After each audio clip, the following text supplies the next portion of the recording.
Serial killer Ted Bundy, who died more than 35 years ago, targeted women and girls during his 4-year killing spree. Ted Bundy was born on November 24, 1946, in Burlington, Vermont, to single mother Eleanor Louise Cowell.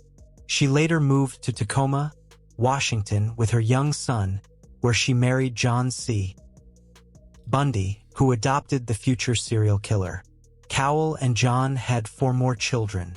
"We're a family that's always tried to raise our kids the right way," Bundy's mother told People in 1980. "We're not the kind of family that sends our kids to Sunday school and then goes back to bed." Bundy was an active Boy Scout and worked as a paperboy as a child.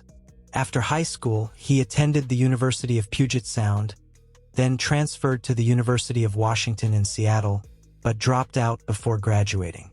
Bundy then held several jobs, including working on Nelson Rockefeller's presidential campaign and, according to the Washington Post, working on a suicide prevention hotline with crime writer and Rule, who went on to write the best-selling book The Stranger Beside Me about their life together and his hidden violent side.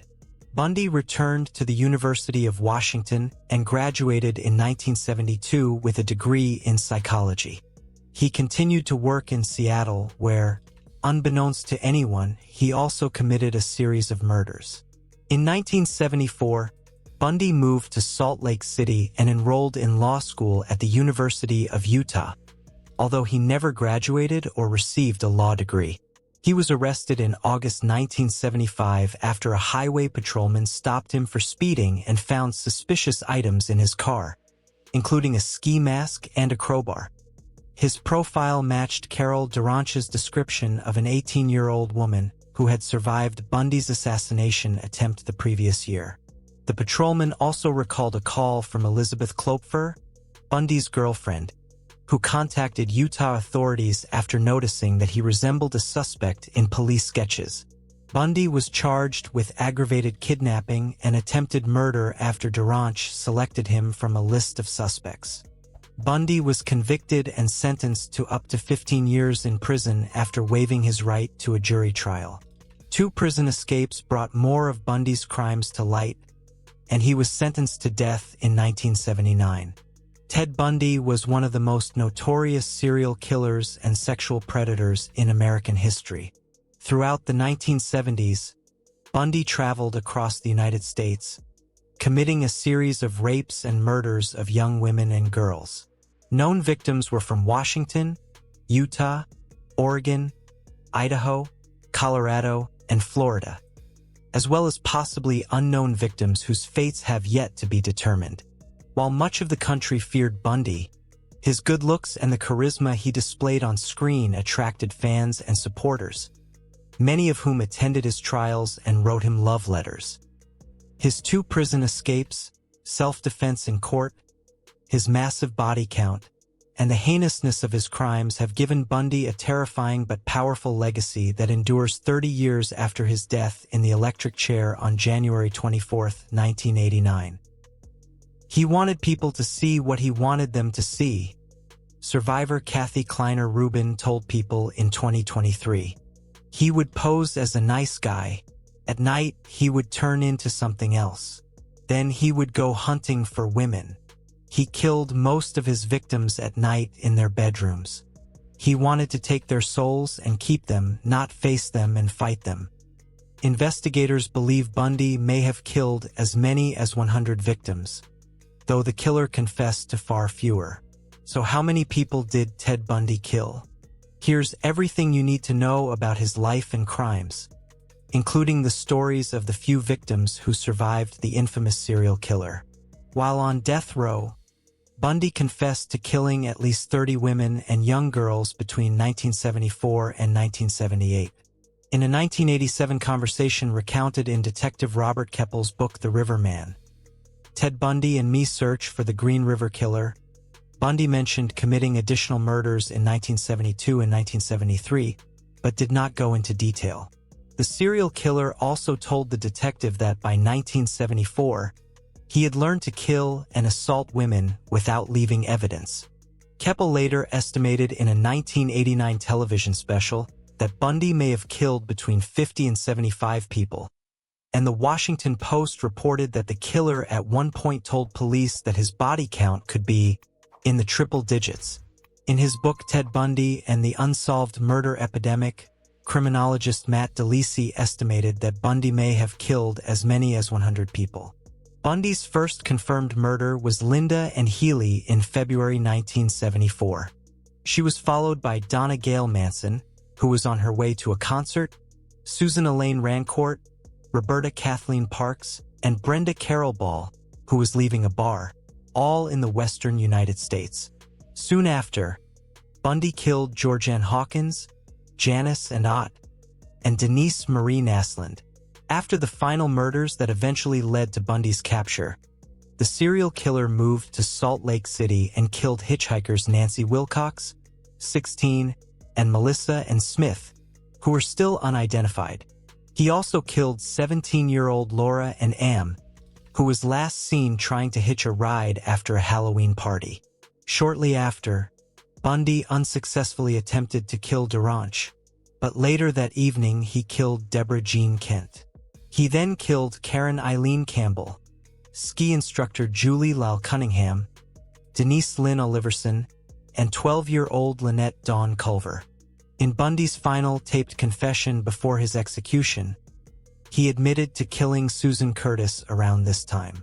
Following his second prison escape following his arrest for the Campbell murder, Bundy killed two Chi Omega sorority girls, Margaret Elizabeth Bowman and Lisa Janet Levy. A month later, he killed his last known victim, Kimberly Diane Leach. Many, though not all, of Bundy's victims were petite brunettes. The women and girls he targeted ranged in age from 12 to 26, and according to a U.S. Department of Justice report, Bundy's murders followed a pattern. He would often feign injury or pose as a police officer to lure the women and girls to his car, where he would beat the victims unconscious with batons, then handcuff them and drive them to another location, where he would beat or strangle them to death, sexually assault them, and dispose of their remains. In interviews published in 2019 for the book Conversations with a Killer, the Ted Bundy tapes, the killer spoke in the third person and described his motives.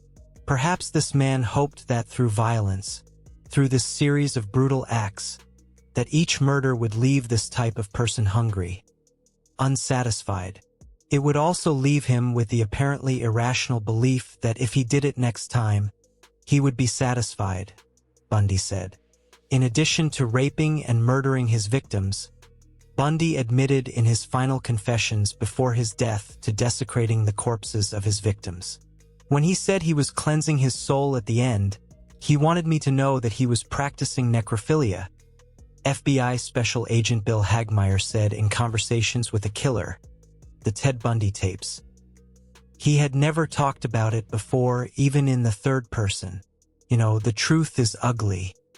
Bundy's first known murder was Healy, a 21-year-old University of Washington student who went missing on February 1, 1974. Her remains were not discovered until months later. Her skull was found on Taylor Mountain, in an area where the remains of 5 other Bundy victims had been found. The site later became known as the Bundy Graveyard. Despite his confessions to committing approximately 30 murders, investigators believe the true number may be significantly higher. In Ted Bundy and the Unsolved Murder Epidemic, DeLisi argued that, based on the frequency and confidence with which he killed women and girls between 1974 and 1978, Bundy likely began killing in his teens and estimated that the serial killer's body count may have been as high as 100. In her 1994 book, Defending the Devil, My Story as Ted Bundy's Last Lawyer, the killer's defense attorney Polly Nelson recalled him telling her he killed his first victim in 1971. Homicide detective Keppel also believes Bundy began killing in his teens or earlier. The serial killer himself has given different dates for when he began his killing spree. Some investigators also believe he was involved in the murder of 8-year-old Anne Marie Burr, who went missing on August 31, 1961, near the University of Puget Sound.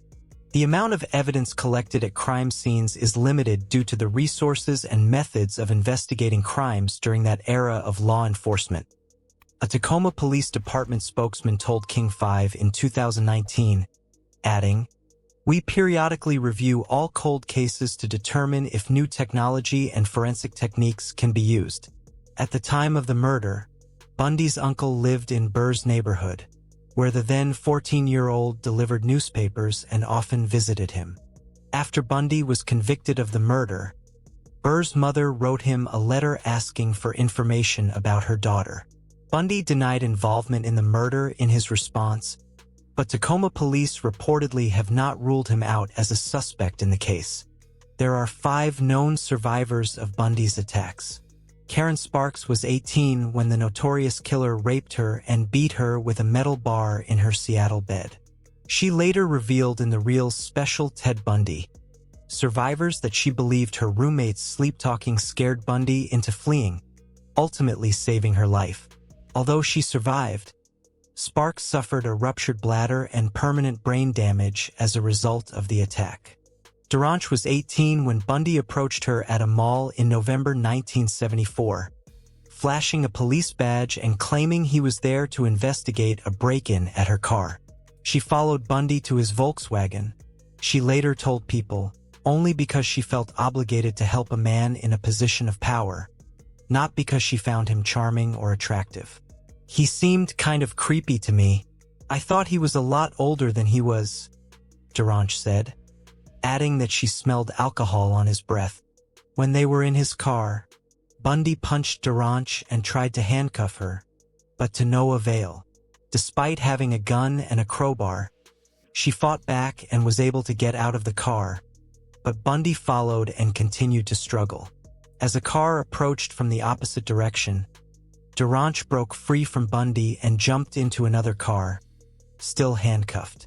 Duranch later identified Bundy in a lineup and testified against him at his trial in 1976. He was convicted of kidnapping and assault, but his reign of terror continued after his incarceration. He escaped from prison twice and made his way to Florida, where he killed more women and girls.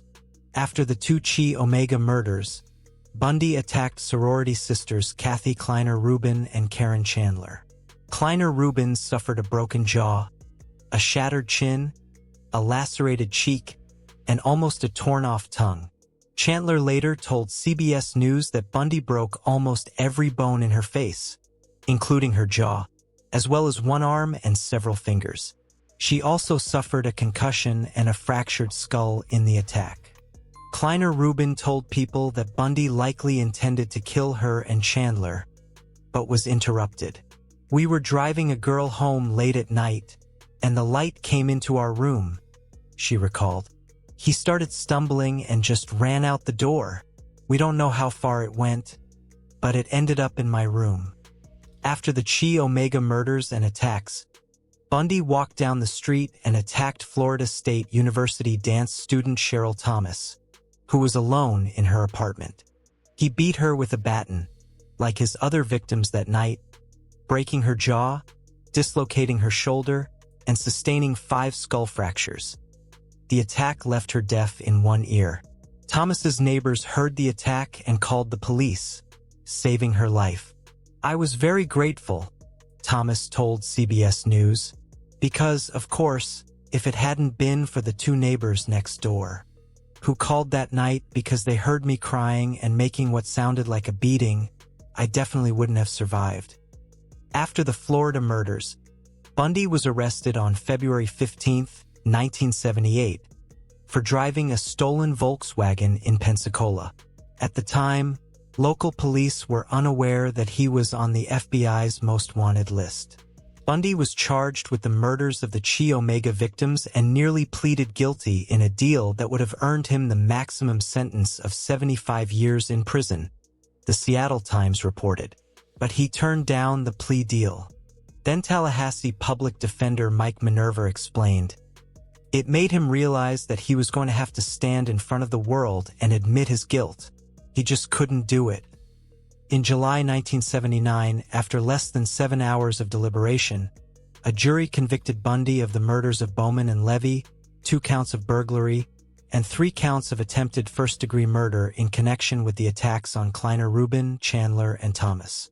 The judge sentenced Bundy to 2 death sentences, one for each of the murder convictions he had received. 6 months after his conviction in the Chi Omega case, Bundy went on trial for the murder of Leach. After 8 hours of deliberation, the jury found Bundy guilty of raping and murdering the 7th-grade girl. For that murder, he received his 3rd death sentence. Bundy tried to appeal his death sentences and convictions numerous times over nearly a decade, but he was unsuccessful in overturning his convictions or changing his death sentences. Celebrations were held across the country to mark Bundy's impending death, with fireworks and crowds cheering his execution. ABC News reported at the time. Some in attendance even wore signature T-shirts that read "Burn Bundy" and "Toast Ted." According to the Washington Post, Bundy was executed in the electric chair on January 24, 1989. Shortly before his death, Bundy's last words were reportedly, "I would like you to send my love to my family and friends.